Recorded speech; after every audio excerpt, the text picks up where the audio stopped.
안녕하세요. 골드만 삭스입니다. 오늘은 미국의 33대 대통령인 해리 트루먼 대통령과 신성 로마 제국의 마지막 여황제였던 마리아 테레지아에 대해서 알아보겠습니다. 해리 트루먼 대통령은 1884년부터 1972년까지 88살에 사망했고요. 재위는 1945년부터 1953년까지 61살에 즉위를 해서 8년 동안 통치를 한 게 돼 있습니다. 전임 대통령이 이제 프랭클린 루즈벨트죠. 미국의 유일무이한 4선 대통령인 프랭클린 루즈벨트 대통령은 이제 소아마비 환자였죠.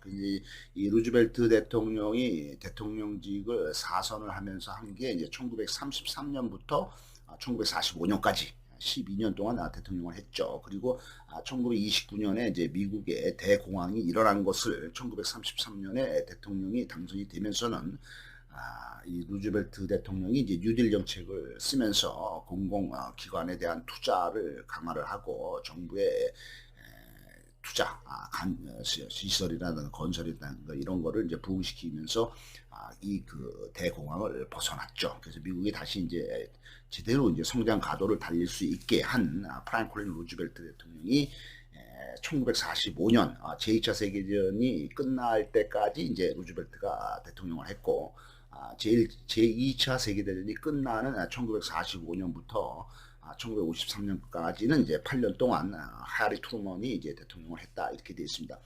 미국의 가장 존경받는 대통령이 5명이 있는데 이 사람들이 이제 러시모아 산에 이제 큰 바위 얼굴에 새겨져 있죠. 이 5명이 누구냐 하면은 가장 존경받는 대통령으로 초대 대통령이 조지 워싱턴.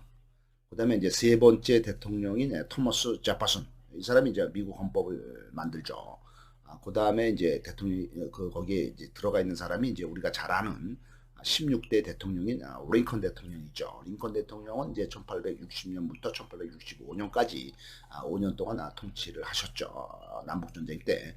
그다음에 이제 딴 대통령이 이제 그 시어도 루즈벨트 대통령하고 프랭클린 루즈벨트 대통령이 되겠습니다. 이 프랭클린 루즈벨트가 바로 1933년부터 1945년 2차 세계는 끝날 때까지 대통령을 했고 그 이후에 이제 그 8년 동안 1945년부터 63년까지가 이제 해리 트루먼이 되겠습니다. 이 루즈벨트가 이제 소아마비라든가 뭐 여러 가지 몸이 좀 안 좋았죠. 그러다가 이제 뇌혈련로 이제 갑자기 죽게 되자 트루먼이 이제 부통령이 되었죠. 그다음에 이제 80일이 지난 후에 대통령을 승계를 하게 되었습니다.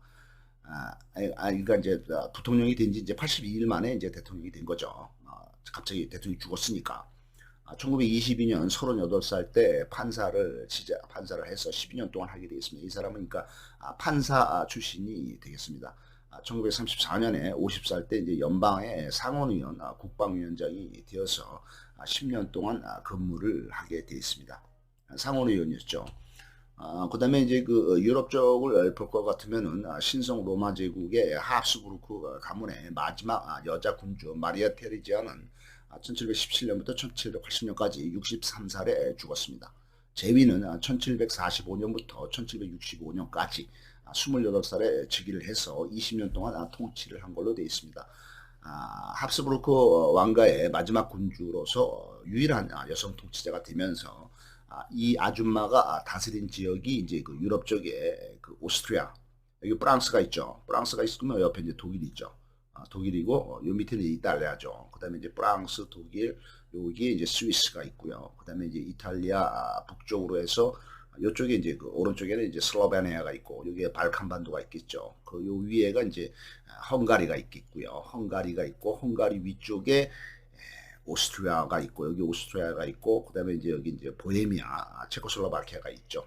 그다음에 이제 이쪽으로 올라가면 이제 여기 이제 독일이고 이쪽으로 이제 폴란드가 있겠죠. 그래서 이 마리아 테레지아가 다스리던 지역은 그 신성 로마 제국의 핵심 도시인 오스트리아 빈, 그다음에 이제 이쪽에 이제 헝가리, 그다음에 이제 이 발칸반도 쪽으로 내려와서 크로아티아, 그다음에 이제 여기 위쪽에 이제 그 체코슬로바키아가 있죠. 체코슬로바키아는 이제 그 당시 이제 보헤미아라고 불렀죠. 그다음에 이제 나머지는 이제 그 이탈리아 북부 쪽에 되겠습니다. 이탈리아 북부 쪽에 이제 만토바라는 도시가 있고 이쪽에 이제 또 밀라노가 있죠. 그다음에 이제 갈리치아, 로도메디아 이런데, 그다음에 파르마, 이거 전부 이탈리아 북부에 있는 도시들이고, 그다음에 이제 네덜란드가 프랑스 이쪽에, 여기 이제 그 네덜란드가 있겠죠. 네덜란드가 있고, 그다음에 이제 여기 네덜란드, 그다음에 이제 여기 벨기에, 그다음에 이제 룩셈부르크 이렇게 있겠죠. 이쪽까지 전부 다 이 합스부르크 가문이 통치를 한 걸로 되어 있습니다. 아버지인 카를 6세가 아들 없이 죽었기 때문에 이 딸인 마리아 테레지아가 즉위를 한 거죠. 그렇지만은 여기 즉위를 하니까, 여자가 즉위를 했다고 해서 주변에서 이제 반대 세력들이 많아지게 됐습니다. 프로이센은 지금 독일과 여기 이제 폴란드죠. 이쪽에 이제 그 약간 이제 폴란드 쪽에 있죠. 폴란드 쪽에 있고, 여기 이제 스칸디나비아 반도입니다. 스칸디나비아 반도가 있고, 그다음에 이제 그 이쪽에 이제 덴마크가 있죠. 덴마크. 그래서 이제 여기 이제 독일인데, 이 독일의 이쪽에 이제 그 폴란드인데, 이 폴란드 북쪽 이쪽에 동쪽에 이제 프로이센이 반대를 하죠. 이 오스트리아 세력에 반대를 하게 되고, 그다음에 이제 독일 중에서도 남쪽에 위치한 바이에른, 여기 바이에른이 있죠. 남쪽에 위치한 독일의 남쪽에 바이에른, 그다음에 독일의 이제 남동쪽에 있는 슐레지엔, 그다음에 이제 그 짝센, 그다음에 프랑스. 이게 독일하고 이제 프랑스가 이제 반대를 하게 됩니다. 이 그 마리아 테레지아의 여왕 계승에 대해서. 그래서 이제 1740년 마리아 테레지아가 통치를 한 게 1745년부터 1765년까지 20년 동안인데, 이 그 여왕으로 즉위하기 전에 5년 전인 1740년 23살 때 오스트리아 왕이 계승 전쟁이 벌어져서 8년간 진행이 되겠습니다. 이 여자가 즉위하기 5년 전에 전쟁이 발발해서 즉위한 후에 3년 후까지도 계속 전쟁이 이어져서 됐다는 거죠. 마리아 테레지아는 이 전쟁에서 패배를 하게 되고, 프로이센에게, 근데 이제 프로이센이 이제 막강하게 떠오르는 세력이었죠. 프로이센에게 슐레지엔 지역을 넘겨주게 되겠습니다. 슐레지엔이 아주 좋은 땅이었죠. 1756년에 그다음에 이제 슐레지엔을 넘겨주면서 이제 그 왕위에 대해서 이제 승인을 받게 되겠습니다. 1756년에 이 그 마리아 테레지아가 즉위한 지 10년 만에 29살 때 7년 전쟁이 벌어지게 되겠습니다. 그러니까 10년 동안 이제 통치를 하다 보니까 내가 옛날에 잃어버린 슐레지엔 땅이 이제 그 아깝죠. 그래서 그걸 다시 찾으려고 전쟁을 일으킨 게 바로 이제 그 7년 전쟁이 되겠습니다. 결국 이제 7년 전쟁에서도 이 오스트리아가 지게 되고 프로이센이 이기게 되겠습니다.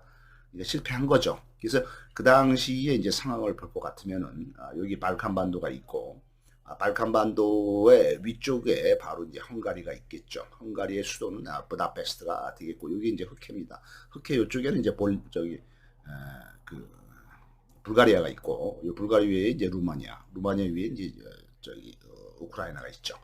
그다음에 이제 요 위에 헝가리가 있고, 헝가리 이제 요쪽으로 왼쪽으로 여기 이제 그 슬로비아가 있고, 그다음에 이제 여기 이제 오스트리아가 있습니다. 오스트리아가 있고, 그 오스트리아 위에 보헤미아가 이제 지금의 체코와 슬로바키아가 되겠죠. 그다음에 이제 이쪽이 이제 전부 독일인데, 이 독일 쪽에서 이쪽은 이제 폴란드고, 이 독일 쪽에서도 제일 이 끝에 있는 게 이제 바로 슐레지엔이 되겠습니다. 동쪽 끝이죠. 이게 이제 슐레지엔인데, 요거를 이제 먹으려고 이 오스트리아 세력하고 이 프로이센 세력하고 붙었다 이거죠. 프로이센은 이제 이쪽에 있었죠. 여기 이제 발트해 연안에 있는 거죠. 지금은 이제 여기 이제 여기가 덴마크고, 여기 스칸디나비아 반도 스웨덴이 되겠습니다. 그다음에 이제 이쪽에는 이제 요 위에는 이제 발트 3국이 있죠. 에토리아, 저기 리투아니아, 리투아니아 이런 그 발트 3국이 여기에 있죠. 그래서 이제 이쪽이 이제 그 독일 북쪽에 이제 하노버가 있고요. 그다음에 이제 여기 이제 베를린은 이제 약간 동쪽에 있습니다. 베를린. 그다음에 이제 드레스덴이 이쪽에 있고, 여기가 이제 슐레지엔이 되겠고요. 그다음에 이제 미네는 이제 맨 밑에, 독일 미네는 맨 밑에 있는 걸로 되어 있습니다. 그래서 이제 하노버가 있고, 이런 식으로 해서 여기 이제 네덜란드가 이제 이쪽에 있었죠. 네덜란드, 벨기에, 그다음에 이제 룩셈부르크 이런 나라들이 이쪽에 있었던 걸로 되어 있습니다. 마리아 테레지아는 로트링겐의 프란츠 스테판하고 결혼을 해서 16명의 자녀를 가지게 되어 있습니다. 이 뭐 그 신성 로마 제국의 이제 여황제인데 일이 많겠죠. 황제로서 일을 뭐 여러 가지 국제적인 문제, 국내적인 문제 뭐 일이 많은데도 불구하고 자식을 16명이나 두었다는 것은 아주 대단한 본신력이라고 볼 수가 있겠습니다. 그 자식을 16명이나 깠죠. 근데 이제 그 남편은 이제 그 슈테판이라는 사람인데 이 슈테판이 이 로트링겐 출신이 되겠습니다. 이 로트링겐은 여기 그 프랑스하고 독일의 그 국경지대 여기 이제 알자스 로렌 지역이죠. 이 알자스 로렌 지역이 이제 바로 알자스 로트링겐 해서 이제 그 지역에서 출신이 남편이 슈테판이 되겠습니다. 이 16명의 자녀 중에서 신성 로마 제국의 아들이 이제 신성 로마 제국 황제가 된 거죠. 그래서 그 아들이 된 게 이제 프란츠 요제프 2세가 있고, 그다음에 이제 얘가 죽으면서 이제 그 또 그 동생인 레오폴트 2세가 또 신성 로마 제국 황제가 됐고요. 그다음에 프랑스의 그 당시에 황제가 이제 루이 16세인데 루이 16세한테 시집을 간 왕비 마리 앙뚜아네트가 또 있습니다. 이 사람은 이제 프랑스로 시집을 가서 불행하게 되죠. 프랑스 대혁명이 일어나고 혁명군에게 붙잡혀서 남편 루이 16세와 이 마리 앙뚜아네트가 단두대에서 목이 잘려서 처형을 당하게 됐죠. 그 다음에 이탈리아의 남쪽에 있는 나폴리로 시집을 간 나폴리 왕비 마리아 카롤리나라는 딸이 있었고, 그 다음에 이탈리아에 있는 파르마 공국이라는 곳에 시집을 간 다른 딸인 마리아 아말리아가 또 딸이 되겠습니다. 감사합니다.